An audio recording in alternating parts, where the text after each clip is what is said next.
What if we told you there's a way to explore the Italian Riviera right along the sea, without traffic, without stress, and with postcard views all along? Today we're following an old railway line turned into a coastal path and discovering charming seaside towns along the way. From Sanremo to Imperia, with a few hidden seaside gems in between, we're getting a closer look at a lesser-known side of Liguria, the so-called Flower Riviera. Let's get started. Anya and I are taking you along one of the most beautiful coastal cycling paths in Europe. We're renting our bikes right next to the route. You'll find Nolo Bici rental stations, a total of 11 times along the way, plus some other rental options in the bigger towns. We've actually tried almost every way of getting around here, from inline skates and scooters to even a rickshaw. But today we really want to cover some distance, so we're going with a classic bike. You can rent e-bikes as well, of course, but we're choosing the sporty option today. The good news, the entire route is flat, so it's super easy to ride. And if cycling isn't your thing at all, no worries. You can reach all of the following towns by car, and some by train or bus as well. So it's just after 11 a.m. on a Thursday in January. We parked close to the bike rental station near Sanremo's harbor, but you can also easily walk here from the train station. The sun is shining, and before we even get on our bikes, well, we're in Italy, so obviously first stop, cappuccino. We could already spend hours just sitting here in the sun, and as you can see, we're definitely not the only ones. But there's still so much to explore. So first up, Sanremo itself. The city is known for its palm trees, its relaxed atmosphere, and its great shopping. Many French visitors cross the border just for a shopping spree. After all, Italians are said to have even better fashion sense than the French. Then, of course, the old town is well worth a visit too. It sits on a hill behind the newer parts of the city you've seen so far. And yes, it does involve a bit of climbing. But you're rewarded with charming views of slightly worn medieval houses, stacked tightly next to each other, small arches connecting the buildings, and at the top, this incredible view over the sea. Alright, let's move on to the next town to the east, Arma di Taggia. Quick orientation first. The cycling path now stretches for about 38 kilometers, from Ospedaletti in the west, past Sanremo and several small coastal towns, all the way to Imperia, and even Llano Marina further east. We're focusing on the core section between Sanremo and Imperia, mostly because, well, there just isn't enough time for more. We actually want to stop and see things along the way. And yes, you really don't need to be a cyclist for this, promise.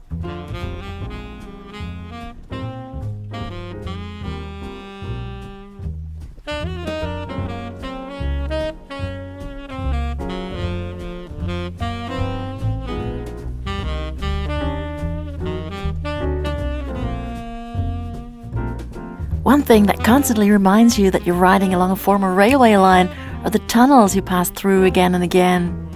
They were completely refurbished when the first section of the path opened almost 20 years ago, including proper lighting, so you can see perfectly well even without your own bike light. In summer, these tunnel sections are actually a very welcome break from the heat. We're slowly entering the outskirts of Arma di Taggia. Just inland lies Taggia, the medieval cousin of the seaside town, with ancient roots and lots of history. If you ever get the chance, it's definitely worth a visit. Taggia is also where the famous Taggiasca olives come from, those small dark olives you'll often find in Nice and all over the Riviera.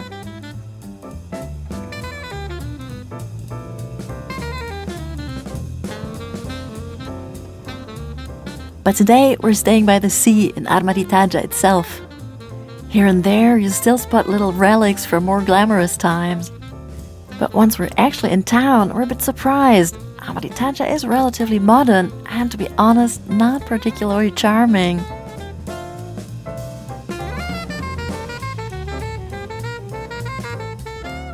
Its real highlight is without question the huge, wide, sandy beach, lined with a long palm fringe promenade. In winter, the beach is almost completely empty, but it's easy to imagine how crowded it must be in summer. The currently deserted hotels and holiday apartments are clearly in very high demand once the warm season arrives. And honestly, we get why. To explore the seafront properly, we had to leave the cycling path for a short while. But when we find it again at the far end of town, adjusting our clothes and getting ready to roll on, the excitement doesn't last long. The cycling path is closed here. No way through, so we turn back. Instead, we take the regular road, and shortly after, we see the reason. The bridge that used to carry the cycling path over the river collapsed recently. We stay on the road for a few hundred meters more before reaching the outskirts of the next coastal town, Riva Ligure. Up in the surrounding hills, not exactly pretty but very typical for this area, you'll see greenhouse after greenhouse. And that's because we're right here on the Flower Riviera, or in Italian, the Riviera dei Fiori. It stretches from the French border to just beyond Imperia. The landscape is lush and green, the climate mild, and floriculture is still an important part of the local economy, especially here around Sanremo. Of course, we can't resist another detour to the beach, so once again we leave the bike path. And wow, we're instantly taken in by these colorful houses. This is exactly the kind of Riviera town you hope for. Lively cafes even in winter, cute little homes lining the waterfront where people actually live, a touch of history like this 16th century tower, and even a small, slightly quirky park thrown into the mix.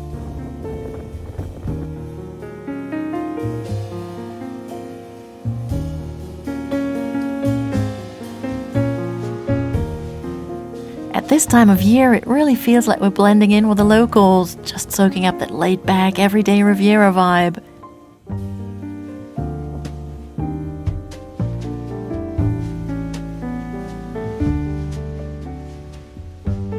Now, honestly, all this sea air is making us hungry, especially when we head a bit further east and spot people enjoying lunch right in front of the village church.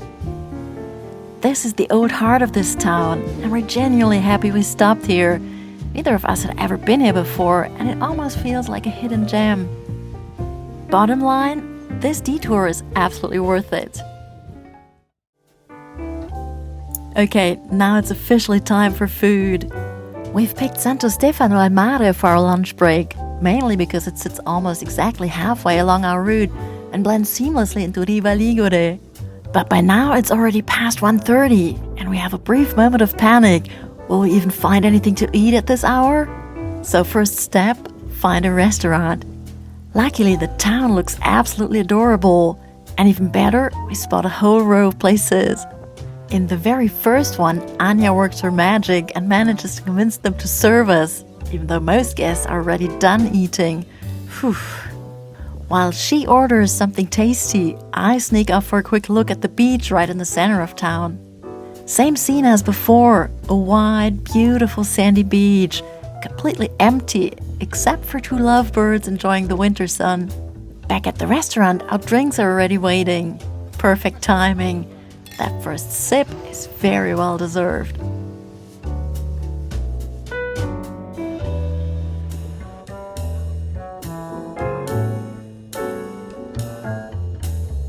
The menu sounds tempting, but since the kitchen is basically closing, we happily go for spaghetti with pesto. Very Ligurian, absolutely delicious.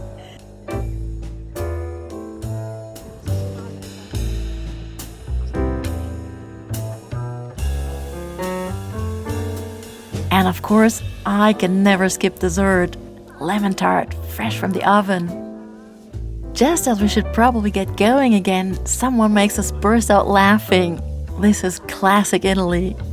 Spot a friend, stop the car right in the middle of the road, hop out and join the table next to us. Brilliant. And a few more impressions of this easygoing, classic Riviera village.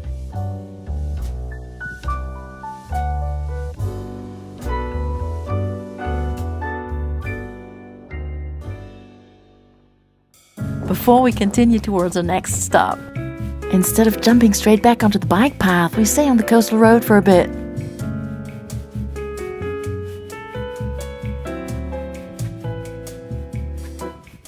And suddenly find ourselves in front of a huge modern marina, packed with hundreds of sailboats, and once again, a little relic from the past.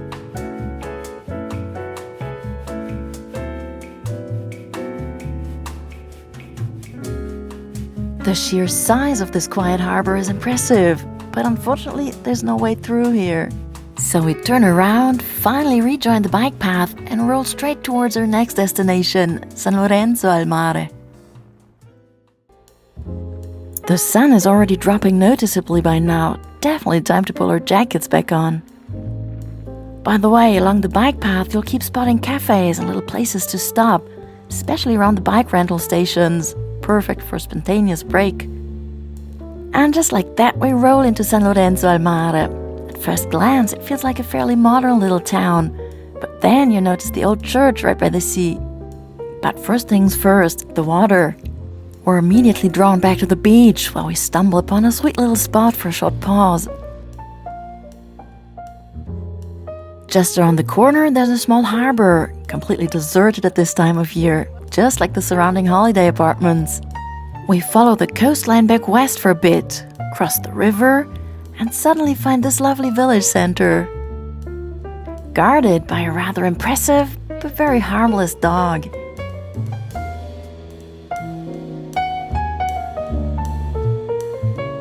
And yes, sorry for the darker images here. By now the sun is almost gone.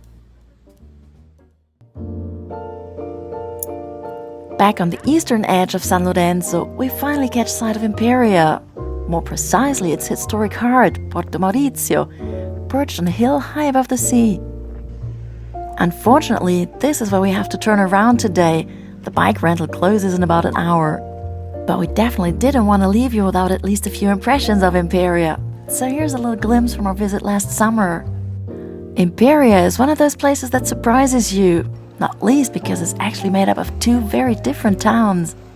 Up on the hill, as we mentioned, sits Porto Maurizio, the historic part, all pastel houses, narrow lanes, and sweeping sea views.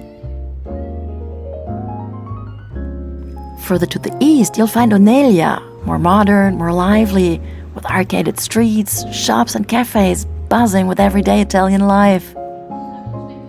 Together, they make Imperia feel like two destinations in one, and that's exactly what we love about it. And that's it for our ride along the Italian Riviera. But if this has sparked your curiosity for the other side of the coast, we've got you covered. Our French Riviera bucket list PDF is packed with 50 must-dos, local tips and favorite spots.